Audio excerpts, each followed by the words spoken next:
everybody. Welcome to another episode of Connect with KB. It's Kristen Belter. I'm so happy to have you tune in this morning as we talk about business and education, leadership, and all the wonderful things that connect us to each other.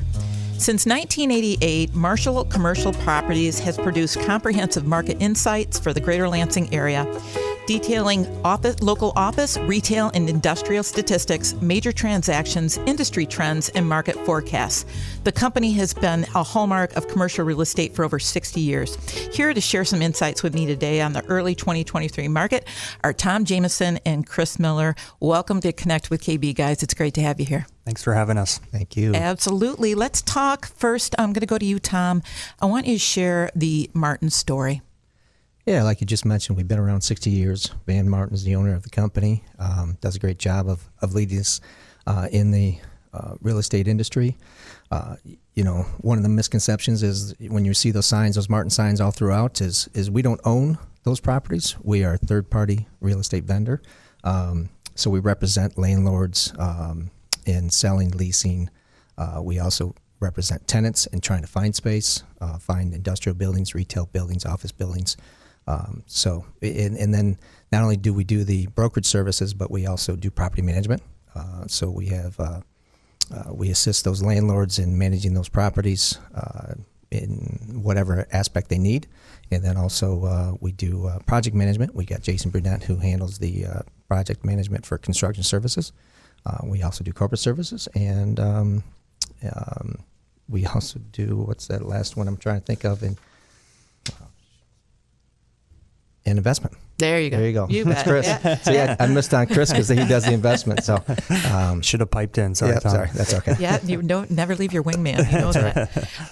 You know that. Van has been so integral to this community and has done so many things for years. And it's a family business. And I know that Cutler's there now. And there's just so much in terms of the commitment and what you see from a market standpoint and kind of the ups and downs and ins and outs. And certainly COVID played a big part in that. You guys have been on the cutting edge of real estate trends for several decades now. I know you've been doing this probably since, I think, the late 80s. Share how you do the research, first of all. Yeah, so I'll take this one, Tom. At Martin, we've got really good support staff. And as far as our market reports, it takes a lot of work, a lot of legwork to kind of get the data together. Jill Angosh, our director of research, spends a lot of time going through. So we do market reports on industrial, office, and retail. And so we survey the market. Jill gets a lot of the data together and then kind of brings it back to our specialized groups to kind of scrub the list and work through each property and what's going on. And so it's a big time commitment for her. Bev Rowell, who's on our office team, she does a lot of work on that as well. And, they make it easy for us because we really go through and clean things up. It's pretty much mostly done, but it's a lot of work, but we feel, once the information's together, we do it twice a year, is really powerful for a lot of people in the market to see trends, see what's going on. And then for us, it's just good information to be able to go through to help, see what's going on in our market, help advise our clients accordingly. And it's something that, we feel is a pretty powerful tool. So let's talk a little bit about that. Like, break down for me, the office, the industrial, the retail. Which portion do you handle? Yeah, I'm on the industrial team, so warehousing, manufacturing, that type of stuff. And we've got Tom and Eric are on the office team, yep. And then Carson and Samantha are on our retail team. So we've got different specialties, and so we're all ingrained in our specific specialty and diving in every day to the market and working with people. So I think that bodes well for us because we focus specifically on our specialty, which we're not kind of doing a little bit of everything. We're experts in our particular field. And as Tom and Eric, on the office team have been around a long time. I've been with Martin over 10 years now. Really that knowledge kind of builds up over the years, and this is just the market approach is just a small part of that. Yeah, and that's Eric Rosecrantz that you're speaking Correct. of. Yep. Eric's been there a long time. Tom, you've been there for 17 years. 17 years. Me and Eric have been partners ever since I started, and he's been in it over 40 years. So, yeah, we make a good partnership. Yeah, team. you sure do. You guys, you guys are first class, and there's so much respect for the work that you do here in the region. Let's talk about that. Let's talk in terms of how is the Lansing region doing right now, and we'll see some growth and different things that are happening in Delta Township, some Bath Township, and just kind of walk the listeners through that. Yeah, so the big trend here in Lansing right now, unfortunately, is the downtown area is experiencing a lot of vacancy. We talked about it. I'm sure it's out there in the papers. The state of Michigan has given up a lot of the space, and so we have 26% based on our market trends that we've put together. It's over 26%. Hasn't been that high ever since I've been at Martin, and I'm not sure if it's going to get any better anytime soon, unless the state of Michigan decides to lease any property down here. But we may see some conversions from office space or office buildings into, maybe it's apartments or hotels or something like that. But we haven't seen anything happen yet. But I think that's bound to happen or going to happen because of the fact that we're just not going to find any new users coming to the downtown area to any great degree. And so we're seeing that, but so we're trying to take care of landlords down here and make them happy, but that's a challenge. So we're looking at suburbs. People are still wanting to be in the suburbs, still seeing activity there, but a lot of our activity has been in more sales than in leasing. So we're representing landlords and trying to help our owners trying to sell their properties. We're seeing sale leaseback opportunities where an owner will, maybe they're downsizing because of the trends of COVID has caused them to not to use their office space the way they have been or the way they used to. So they're downsizing that building and downsizing their needs and then leasing out the balance of it. And then it gives us an opportunity to sell the property as an investment property. Do you guys get together with others in the community to talk about kind of this getting creative and innovative and what it looks like? And I mean, COVID was hard for everyone, and I'm sure that it really hard for you guys. So what did that do for you, and how did it change what you do from a business standpoint? Well, from the industrial standpoint, just to kind of piggyback on what Tom was talking about on the office market, industrial is basically 180 from that. We're really struggling for inventory in our market. I think we're at 3.5% vacancy right now, which you contrast that against what's going on in the office market, and there's just a whole different set of dynamics there. So, we had about a 3-month slowdown when COVID hit, just because of the uncertainty what was going on, and then things picked up pretty dramatically and exceeded activity levels prior to COVID, just because a lot of e-commerce stuff, people were buying a lot of things online, and things were still having to be manufactured during that time. So we were already in a pretty tight market prior to COVID, and COVID just kind of accelerated that. And since that time, we've continued to struggle with opportunities in our market, but that's really given us an opportunity to try to be creative as far as repurposing space, really being out in front of opportunities when they're coming to market. So in real estate, you just gotta be freewheeling, I guess is the only way to put it. Because the market just dictates that, right? So you're not going to continue to do the same things. If the market changes, you gotta put your thinking cap on and try to come up with creative scenarios for your clients. Well, and I think that your insights allow people to get a big picture of what actually is happening in Michigan. And, you see the announcements of the Bed Bath & Beyonds and closing and that kind of thing. When you see the closure, you also see a lot of positive and new things that are happening. So, you go out towards Delta Township, you've got an Olive Garden that's popping up. That whole area out there is growing. And, how do you guys continue to be so positive about what you do? And how do you recruit or bring businesses in? And how do you really do your business development? We've got Amazon now here too in the region. And give a little kind of inside baseball to how you guys do this. Well, I think you got to stay positive. I mean, Chris and I are independent contractors. We don't make money unless we close a deal or lease a property. So if we look negative towards it, and then how are we going to have a good outcome? But Eric and I do a very good job of establishing our clients, our relationships with our clients, staying in front of them, staying in communication with them. I probably do more than Eric because he's been in it 40 years, but trying to be at the chamber functions, being in contact with LEAP, trying to see, like you talked about, the trends and trying to have an understanding of what's going on. So we're getting ourselves out in front of people. And again, just trying to stay positive in that what we're doing. And Eric and I have been busy and continue to be busy. So it's been a good year. It certainly has its challenges, but we're seeing some fruits of our labor by seeing some good results and good production. So not anything like industrial, but we're trying to hang in there.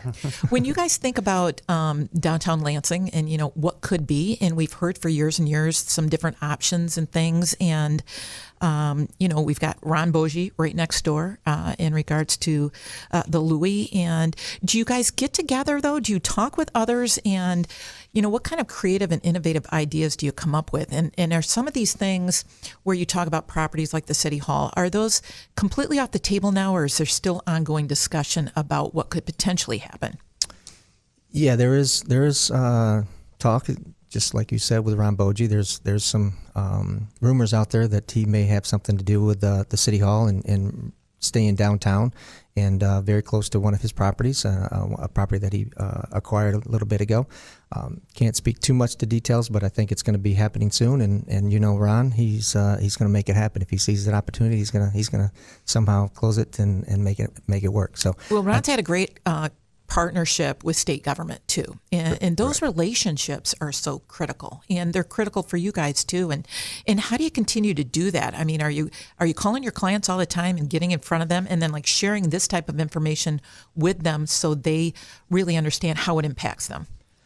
Yeah, we have a database that where we do activity reports and communicate with them minimally that way, as far as updating them what we've done throughout the month for their property. But then it goes beyond that. It's the constant communication by phone calls and meeting with them and trying to figure out ways that we can figure out filling their properties or disposing their properties or whatever their needs are, and then even diving deeper if they need more help with property management. If they're struggling with maintaining their building or making their tenants happy, then that's where we step in with property management too. So it's, again, just being in front of them, being in communication with them, and whether it's emails, phone calls, text messages, whatever it is, just being available. Absolutely. How does being vertically integrated provide additional insight to the market?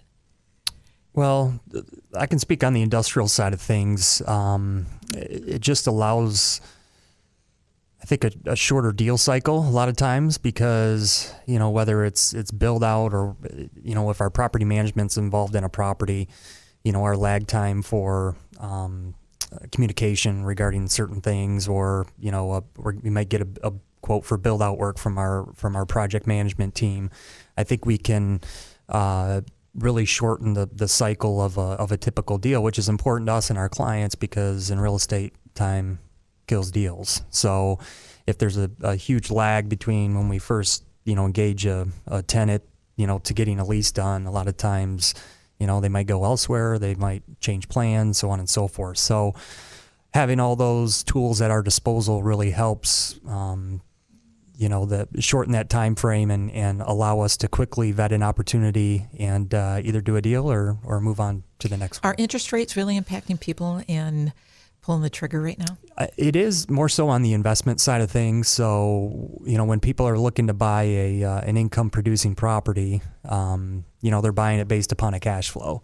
So interest rates really are more important as far as a transaction versus a company that's buying a vacant office or industrial building for their own use, where, a couple increases as far as an interest rate at the end of the day is not going to make as big of a difference. Where if an investor comes in and, last year they had a 3% interest rate and they were buying a deal with a 7% return, and they're still trying to buy that 7% return building with a 6% interest rate, the numbers don't really work as well. So we've seen a slowdown on the investment side of things, but as far as owner-occupied real estate, it hasn't affected us as much. What most excites you guys about what's happening in Lansing and commercial real estate? And we talked a little offline about the fact that this is very cyclical and things will turn around.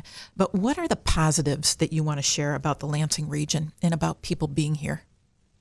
Tom, I'll start with you. I was going to say, start with Chris. Okay, Chris, I'll start with you. He's got a little more opportunity in that industrial section, but go ahead, Chris. Well, the main thing industrial-wise is we've got some catalysts here in our market. GM obviously being the biggest one, and their battery plant going up in our market. That's going to be a large project, and we've got some larger projects up in Eagle they're trying to propose. I'm not sure really what's going on with that, but I think if Lansing can continue to get some big catalysts industrial-wise, it's kind of the snowball effect. If we get a couple big ones, we start to see, supporting companies start to come in to our market, and then, it just kind of builds from there. So I think we have reason to be hopeful. I mean, I think we do need a little bit more diversification in terms of our product here. That would really help the region. But,